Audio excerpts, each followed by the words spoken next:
Hello, I'm John Cunningham, and welcome to Synergy Personal Development Channel. Today we're going to talk about prosperity and how you can use the laws of prosperity to help you get what you want. So let's get started.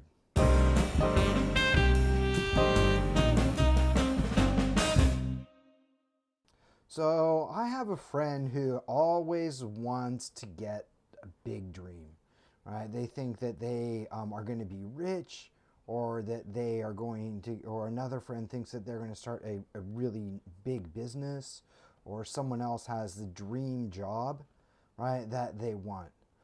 But when it comes time for them to take those next big steps towards achieving those dreams, they usually think, oh, it's too difficult. Oh, I can't do that. Oh, this is going to be really hard. But really what they're doing is they're looking so far into the future that they forget about taking the first step. And so today I'm going to share with you some tips about how you can take those first steps towards a more prosperous life. So the first thing that we want to do when we're thinking about how to achieve our goals and our dreams is to be open. Right? So many times what we do is we get thinking that we need to go down this small road. First I need to do this step, then I need to do this step, then I need to do this step, and on down the road. Okay. And so the thing that happens is as we take each step, right, there's going to be variables that change. Our perception changes, right? We've grown a little bit smarter, right? We have a broader idea of what's going to happen. Time has changed. And so new opportunities are going to come at us left, right, and center, right, that are going to help us to get where we want to go. Right? But the thing about it is that we can't use that same fixed pattern that we started with. Take one step, reevaluate, look at what's happening, and then adjust. Right? We need to really be open to what the universe is giving to us, and then look at how we can take that next step. What seems difficult is often our perception of what happens way down the road, right? When actually what we need to do is take a smaller and simpler step, right, in order to get us to that place we want to go. Right? The second thing that we want to look at in growing our prosperity and having this continuous cycle of prosperity, right, as one of my mentors, Randy Gage, talks about the continuous cycle of prosperity, right, is to have gratitude. And we need to be thankful for everything, for each experience, each win. Thank you so much. For each struggle is an opportunity to learn and to grow, and be grateful for that. It's all of these things that come into our lives that allow us to move in the direction that we want to go, right? So be grateful for those, right? If we have struggles, those things are helping us to prepare for the bigger task and the bigger challenges that are going to come ahead, right? If we fail, it just means that we need to learn more, right? And so be glad and really think about what is the next thing I need to learn, right, in order to take a step closer towards what I want to do. Right? I often say that we plan and God laughs, because our plans are usually so small. And we really get hung up on the tiniest of things instead of being open to what can come next, and then having gratitude and being gracious for each of the experiences that comes into our lives that helps us to continue to improve and get down the road. So with that gratitude and understanding that success stems from failure, is to not worry. If you make a mistake, don't worry. If you have some kind of error, don't worry. If something takes longer than you thought, don't worry. All right? Everything happens in its own time.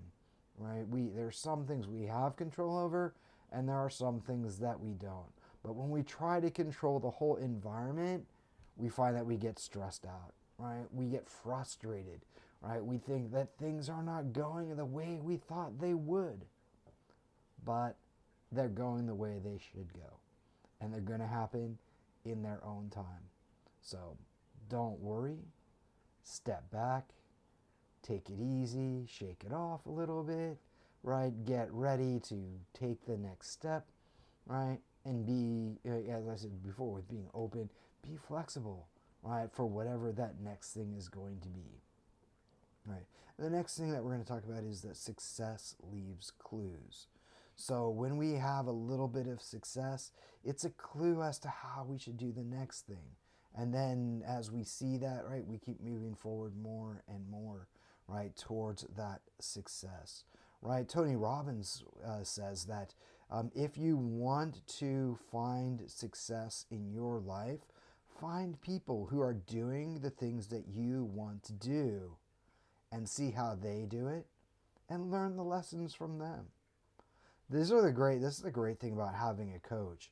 A coach, it has had success in the areas that you want to achieve in, but they've also had failures and they've learned from those. And so taking their experience as a way to fast forward you to the place that you want to go is a great way, right, to make sure that you're attaining progress, right, that you're getting feedback on what matters, and having a clear understanding of the pitfalls that might belie you, right, as you're moving forward.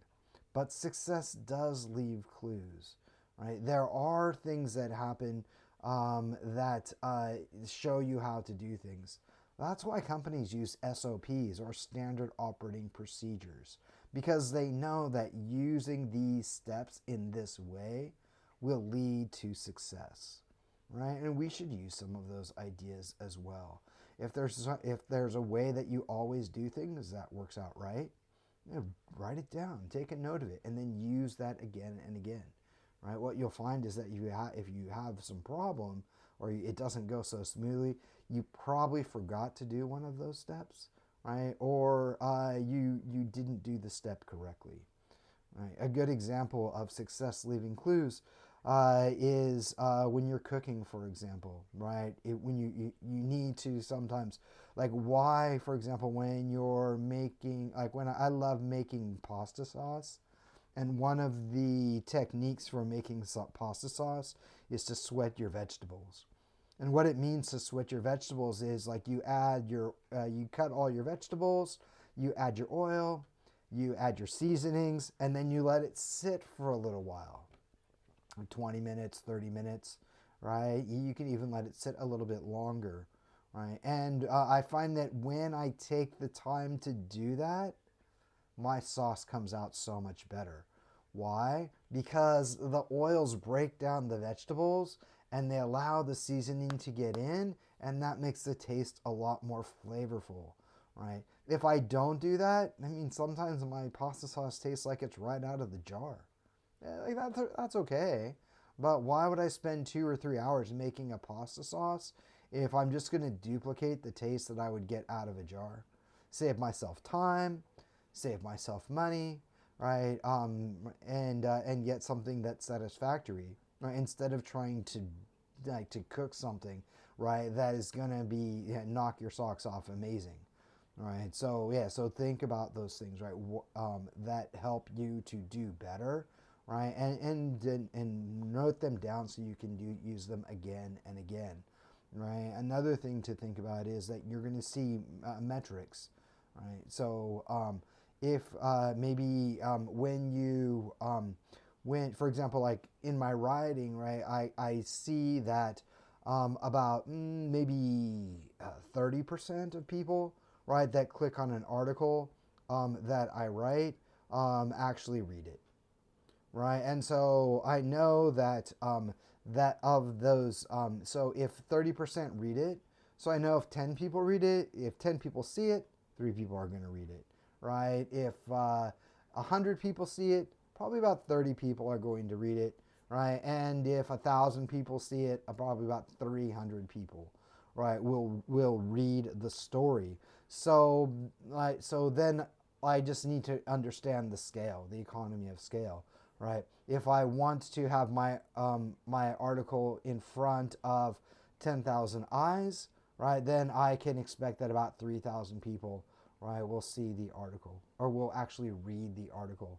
Right, I saw an ad on YouTube the other day for being using public press releases, right, to get your message out there, and then being invited to be on TV shows, for example. And that on the ad said that on average, this person got their clients in front of what was it, like 5 or 6 million people? Yeah, per client. Like, yeah, that's fine, but of those 6 million people who see you on a talk show, right, or who are exposed to you because a publication picked up your press release and turned that into a story, like, how many of those people are actually buyers? Not very many. It's probably less than 0.5%. So what good does it do to be in front of so many people if you're really not moving the needle towards getting sales in your business, for example, right? And so a smaller number of people who really appreciate what you're doing is much better than a larger number of people who don't really take action. Okay, so success leads clues, right? Look for that. Like, what is the measures of success that have happened before, and then how can you duplicate those? Okay, and then the last step for keeping prosperity in your life and getting more of what you want is to believe. Believe that you can do it. Believe that you deserve to be successful. Believe that you are good enough. And this is a huge step because many people use but or later or can't, right, as ways to describe why they are stuck in their position. But if you believe that you can achieve what your mind has envisioned, then you're going to get there. You might not do it in 1 month or 6 months or 2 years or 3 years, right? But you will do it over time. So be patient, right? Keep an open mind and be on the lookout for what those next steps are, like how things kind of fall together in a serendipitous way to help you make progress, right? And believe that you can do it. Right? I believe that I can influence, tens, if not hundreds of thousands of people with my message, make them feel better. People just like you, right, who need a little bit of help, who need a little push, right, who need a little bit of cheerleading and encouragement that you can do it. I believe I can be that person, right, for tens of thousands of people and for you too. If there's any way that I can help you to find more success, please contact me through the information in the show notes below, and or visit my website, Synergy Personal Development. Take a look at some of the articles, watch more of our videos, and send me a message. Let me know how I can help you. So today we talked about the law of prosperity, how you can really find prosperity by believing in yourself, right, by being flexible, by understanding the patterns of success, right, that have come in your life, and by not worrying so much. Things will go wrong. Things will go right. Hopefully more things go right than wrong. Yeah, but don't worry. Just enjoy your life and take it step by step. And in the end, you'll find a lot of prosperity. For Synergy Personal Development, this is John Cunningham. Thanks so much for watching the video, sharing some time with me. I appreciate you, and have a great day. And we'll see you next time on Synergy Personal Development.